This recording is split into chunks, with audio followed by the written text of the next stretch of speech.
धेकियाजुलि आन्चलिक ब्रह्म धोरोम आफादनि रुपाथि मायथाइ फोरबो लोगोसे खुंगा 25थि बोसोरारि जथुम्माया मैयानिफ्राय सानथामनि हाबाफारिजों सोलिगासिनो दं।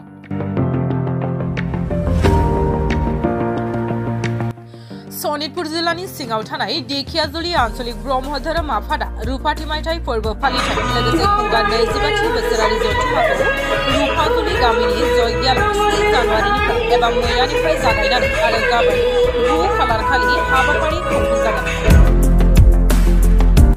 नैथि साननि हाबाफारि धोरोम सान्थौ बिजिरनाय हाबाफारियाव बाहागो लायो दुलाराय ब्रह्म धोरोम लाइमोन फोसावदिं बिफाननि दिक्षा दाता विद्यासागर ब्रह्म बिथाङा। लोगोसे सनितपुर जिल्ला बर' थुनलाइ आफादनि गाहाय नेहाथारि कमल कुमार मोसाहारि बिथाङा सोरां रिफि बिसम्बिखौ बेखेवनानै होयो आरो मैयानि जालांनाय हाबाफारियाव लाइमोन जिउआनो गासिबो सोलोंथाइ लानायनि थि सम आयदानि सायाव सावरायनाय जायो। बे आयदायाव बाहागो लाफैदोंमोन सनितपुर जिल्ला एबसुनि नेहाथारि एन'स मोसाहारि बिथाङा। दिनैनि बे हाबाफारिनि गेजेरजों ब्रह्म धोरोम लाइमोन आरो आथिखालाव सोलिबाय थानाय गुबुन हौवा आरो गुबुन हिनजावखौ लांखारनाय जाथायनि गुबै जाहोननि सोमोन्दै बुंथियो ब्रह्म धोरोम लाइमोन फोसावदिं बिफाननि दिक्षा दाता विद्यासागर ब्रह्म बिथाङा। नोंथांमोननि चेनेलखौ बोसोर गोदाननि हामलायनाय थाग्रोबाय।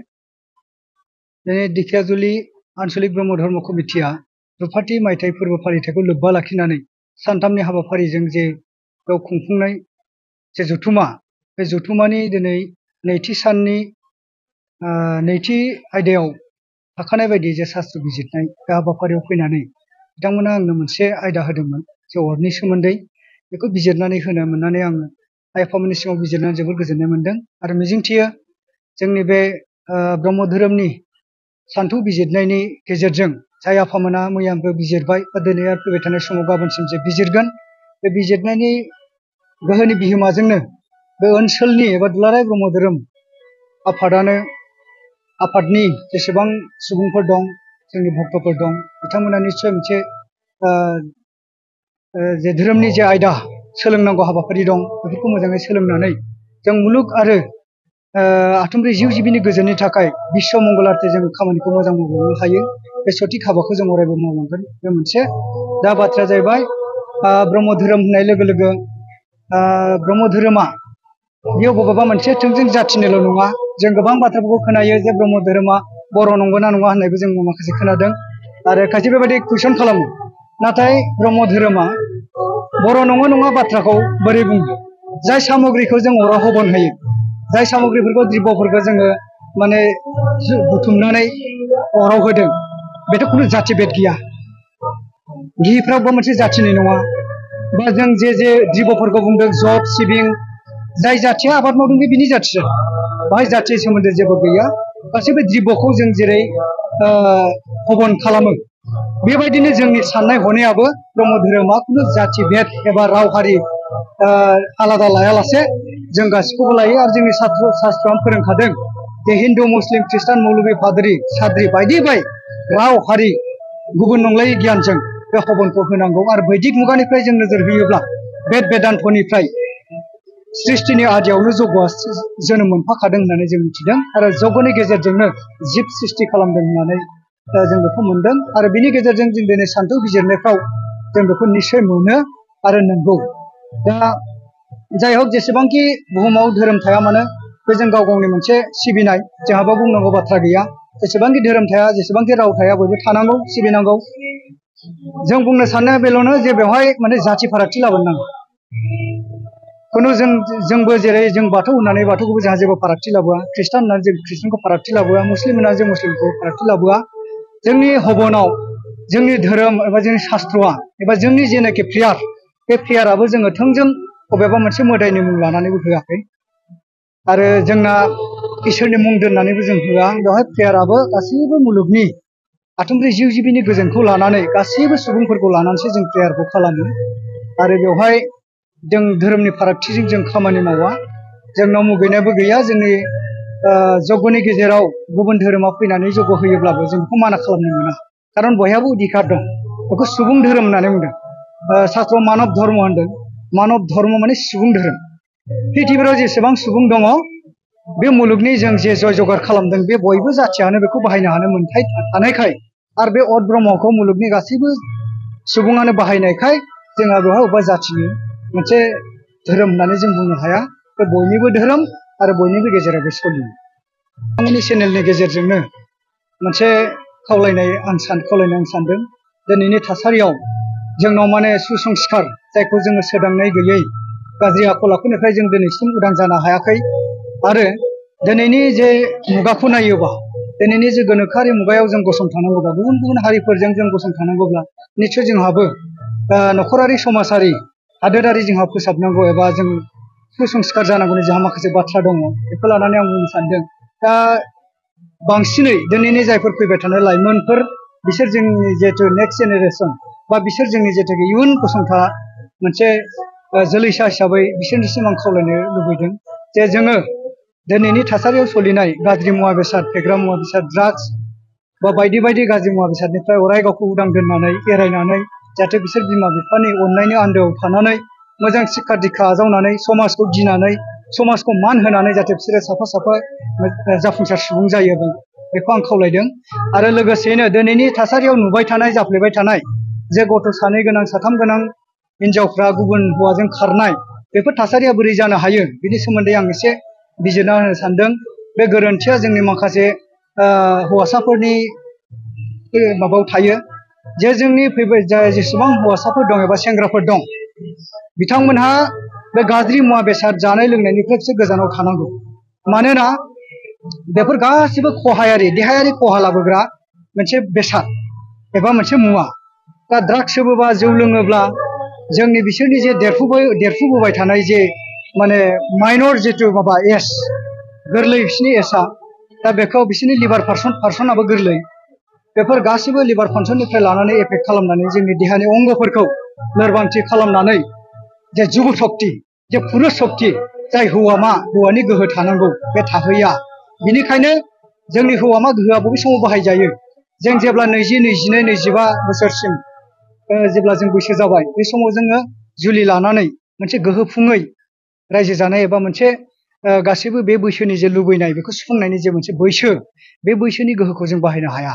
मानोना बै गाज्रि मुवा बेसादफोरा बेखौ लोरबांथियाव खोख्लैनानै बिनि गांनाय उखैनायखौ सुफुंनो हायै सासे माने लोरबां हौवा महरल' दोननानै बिनि गासैबो गोहोखौ बोखारनायखाय बै हिनजावफ्रा गावसोरनो सायख'नो गोनां जायो। देहाखौ लानानै जाहाथे आबुं गोहोनि गेजेरजों सासे हौवा जानानै सासे बिसिनि फिसाय जानानै बे मुलुगाव मोजां गसंथानानै रायजो जानानै गोसोनि लुबैनाय साननायखौ सुफुंनानै माने इयुनाव बिसोर जोलैसा दानानै मोजां रायजोखौ जानो हायो।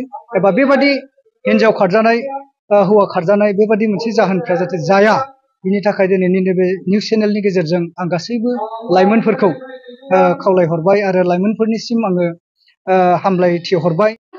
ढेकियाजुलि आनसलिक ब्रह्म धोरोम आफादनि सिङाव थानाय साफ्रोमबो धोरोम सिबिग्रा आफामोन आइमोननि जे नखर आरो लोगोसे फैबाय थानाय साफ्रोमबो लाइमोन फरायसुला फरायसुलिफोरनि मोजां मोनसे गोजोन मोनसे रोंगौथि एबा सोलोंथाइखौ जोङो बे धोरोमनि मेलनि गेजेरजों जाहाथे जों होनो हायो।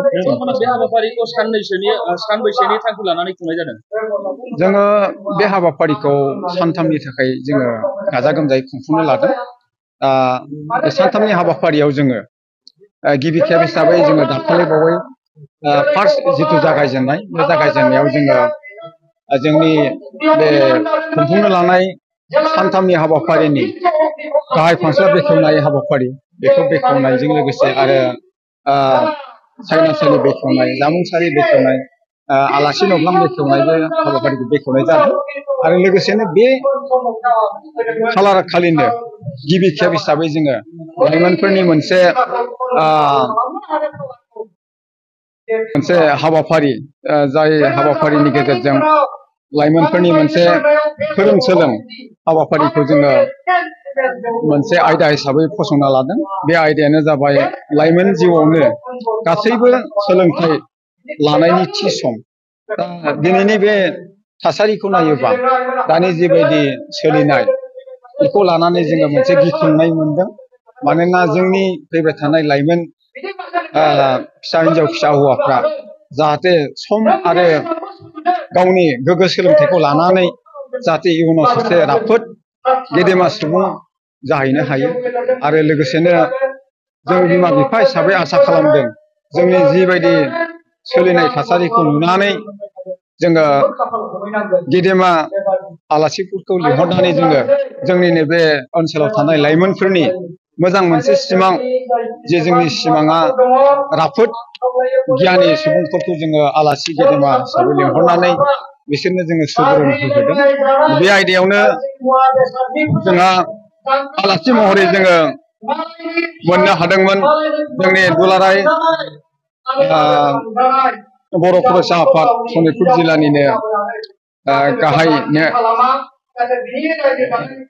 नेहाथारि मानगोनां मुस्रि एनस मोसाहारि सारखौ जोङो मोननो हादों आरो लोगोसेनो जोङो मोननो हाबावदों बे समाव जोङो जोंनिनो दुलाराय ब्रह्म धोरोम लाइमोन प्रसार संसदनि फोसावगिरि मुस्रि गेवलां रन्जन नार्जारि बे आफादखौबो जोङो मोननानै जोंनि लाइमोनफोरनो जोङो मोजां मोनसे बोसोन सुबुरुनफोरखौ जोङो होनाय जादों। नोंथांमोना जे फैयै फैयै दिनैनि बे 25 बोसोराव आबुं जाबाय बे 25 बोसोराव आबुं जानायजों लोगोसे नोंथांमोना ब्रह्म धोरोम जौगाथायनि थाखाय माबा मोनसे बेबायदि मोजां थांखिफोर गुबुन मोनसे थांखिफोर लादों नामा? औ नंगौ जोङो दिनै बे सानथामनि जिथु हाबाफारि बे खुंफुंनो लानायजों लोगोसे जोङो बे आफादखौ 1999 मायथाइनि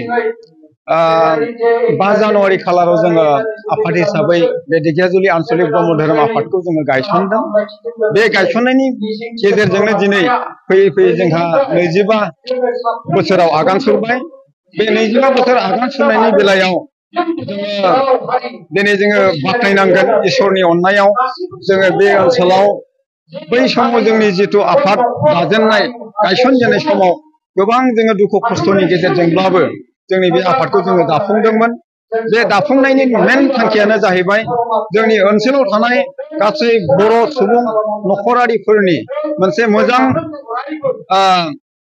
थामोनथानि थाखाय मोजां मोनसे जोङो बिथा हिसाबै जोङो धोरोमनि गेजेरजों जाहाथे जों गायसननानै होनो हायो आरो लोगोसे जोंनि फैबाय थानाय जोंनि उन्दै उन्दै फिसा फिसौफोरखौबो जोङो मोनसे मोजां सोलोंथाइ होनानै सासे ओनसोलनिनो राफोद गियानि सुबुं जोङो सोरजिनायनि जोंहा सिमाङा दंखायोमोन दा बिनि बेलायाव जोङो 1999 मायथाइनि जिहेतु 5 जानुवारि खालाराव जोङो जे बे आफादखौ दाफुंदों दिनै जोङो बुंनांगोन बाख्नायनांगोन बे दिगियाजुलि आन्चलिक ब्रह्म धोरोम आफादनिनो नांथाब नाजा दैदेनगिरि आफामोननि जि जरजार मावफुंनायनि गेजेरजों जोङो माखासे सम्पति होननांगोन जों जायखौ जोंनि बे दिगियाजुलि आन्चलिकनिनो नांथाब नाजा हाबा मावनायनि गेजेरजों साफ्रोमबो रायजो राजानि मददजों जोङो दिनै जोंनि बे ओनसोलाव गुरुदेब कालिचरण ब्रह्म आफानि मुङै जोङो गंसे फरायसालि जोङो गायसननानै लादों आश्रम हिसाबै जोङो बेखौ गायसनदों आरो बेजों लोगोसेनो जोंहा जोंनिनो माखासे बे आन्चलिक आफादाव जोङो दालाय आफादफोर दङ जेरै लाइमोन दालाय आफाद जेरै आइजो दालाय आफाद बिदिनो जोंनि आन्चलिकनि सिङाव गंथाम जोंहा प्राइमारिफोरबो दङ जेरै